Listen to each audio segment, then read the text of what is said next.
Hey guys, how you doing? This is Matt here. I'm here today to talk to you about Moltres Day and give you some tips and advice and suggestions and ideas and whatever you want to say regarding Moltres Day. So, the number one most important thing to remember when it comes to Moltres Day is to have fun. Second to having fun, the next thing you should worry about is what your focus is. What's your goal? So, do you want to catch until you get your shiny Moltres? Do you only want to use 5 free raid passes? Do you want to do every single raid possible that you can in the time limit? So we're going to talk through those things. I've divided the list into 5 different categories. I'll list them off and then I'll explain what they are, what they mean. So here are 5 playstyles. Choose one to run with. So number 5. Number 5 is the Wafu raid style method. Number 4 is quantity and catch. You want to catch as many as possible. Number 3 is I'll raid till I get a shiny. Number 2 is I want no pressure. I just want to walk around. I want to have a stress-free Moltres Day. 1 is I just want to use my 5 free passes and I'm done. Nothing else after that. I don't spend money on this game. Okay. So now that I've covered each of those, you may have an idea which one you kind of gravitate towards. It's important to identify which of these you feel like is the goal that you have for the day. There may be other variations of these 5, but I just use these 5 to kind of simplify. But you want to make sure that you raid with people who have a similar mindset as you do. So, for example, if you only want to use your 5 free passes and you choose to raid with somebody that wants to do 50 plus raids in that 3-hour window, you'll be along with them for the ride for the next 3 hours. If you only want to use those 5 raid passes, or if you want to use 50 plus raid passes in that 3-hour window, both methods are fine. Everybody has their own unique way of playing this game, so there's no right or wrong way to play. The 5-tier raiding, the Wafu raid method, it simply means that you want to do as many raids as you can in that 3-hour window, and you don't care whether you catch it or not. Your main concern is you want to hit as many raids in that window of time. So you might do 50 plus raids potentially, and your main goal is the XP or quantity of raids. The 4th tier is essentially where you want to do a lot of raids. You want to do as many as you can, but you also want to catch them. Like, your catch ratio matters to you. So you want to spend the time to catch every Moltres, or maybe you just want all that Moltres candy. So this group will run slower than the tier 5 group, but they will still run at a pretty steady pace. So the 3rd tier raiders, their main goal is to get that shiny. They might do 1 raid, they might do 50 raids. The thing is, they need to decide for themselves how many raids they actually want to do for the day. So if they only want to do 20 raids, they need to find a group that wants to do roughly around 20 raids. Because it wouldn't be fair to that group to run with them and your first raid you get a shiny and then you just don't do any extra raids with them. So this is something to keep in mind.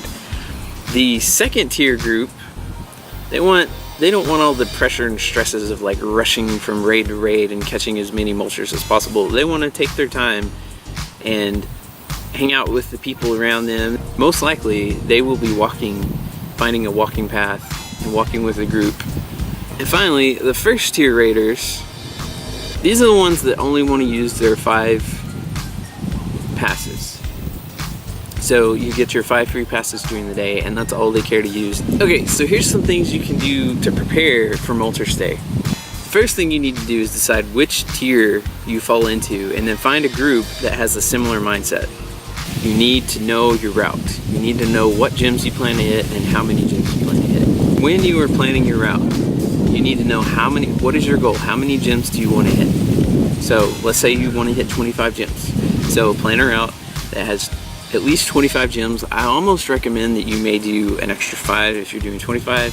Just throw in a few extra gyms, because there may be, you might find that you do it faster than expected and you still have time left, and if you haven't pre-planned that little extra, you won't be able to hit more. When you're planning your route, consider potential roadblocks, consider areas with bad cell service, think about the traffic flow, how busy it gets through the area that you plan to go through. Know what gyms have active EX passes sent out, because those gyms will not spawn a Moltres. The main goal whenever you're planning your route is you want to reduce your travel time between gym to gym as much as possible. You want to reduce your total travel time, because the time that you take to travel from one gym to the next is the time that you are not raiding. So finding the most effective path to draw through your plan is key if you want to hit a lot of raids. So here is a preparation checklist to get you ready for this day. Alright, so in this preparation checklist, some of this information is geared more towards one of the tiers more than the other tier, but it still applies to everyone and it's things to consider. So before you start your day, you should make sure that you've eaten something. Eat breakfast, eat a snack. Just make sure you have some food in you before you start your raids, because it's 3 hours of solid raiding for some of you and you'll be very hungry by the end of it. Set a time and place for your group to meet. Know who your members are, know who your driver is. Whoever your driver is, make sure that they have a full tank of gas. It'd be the worst thing in the world to run out of gas halfway through your Moltres raid, because there goes the rest of your Moltres. And make sure that they also are familiar with the route that you're going to be taking. A person who is most familiar with the area is probably the person you want to drive. Also, make sure you stay hydrated. Bring water, bring lots of water, and also keep in mind you should use the bathroom before raiding, because no one's going to want to stop and wait for you to use the bathroom if you're trying to hit 50 raids. Absolutely make sure that you have cleared room in your Pokemon bag and your item bag. The safest thing that you can do is actually pre-buy your raid passes before the event. So have an idea about how many you want to do and try to buy as many raid passes as you think you will use. If you already have them in your inventory, you won't have to get caught later trying to buy one in the middle of you traveling from raid to raid but not having enough space because you've gotten so many items from all the raids. So yeah, just make sure you delete enough items or pre-buy your raid passes. So I would say safe bet is to have at least 200 free slots for items, and I would just say make sure you buy the raid passes before you start raiding. Make sure that the people you are going to raid with are your friends in the game. Odds are you're probably going to raid with at least one of your ultra friends if you have ultra friends. And if you do, you get damage bonus, so which means you can finish a raid faster, which means you can hit more raids. So make sure that all your party agrees you're on the same page. For example, if you were doing the Wafu raids,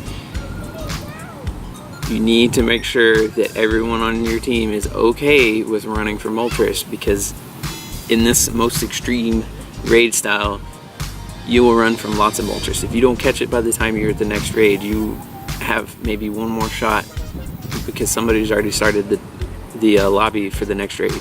It's also important that you know the CP for a perfect Moltres. So the perfect CP Moltreses are 1870 for a non-weather boosted and 2337 for a weather boosted. Those are the numbers you need to remember as you're going along through the day. For max efficiency, if your goal is to hit as many raids as possible, you need to reduce the amount of cars you have down to 1. I would also recommend that you run as a private group always.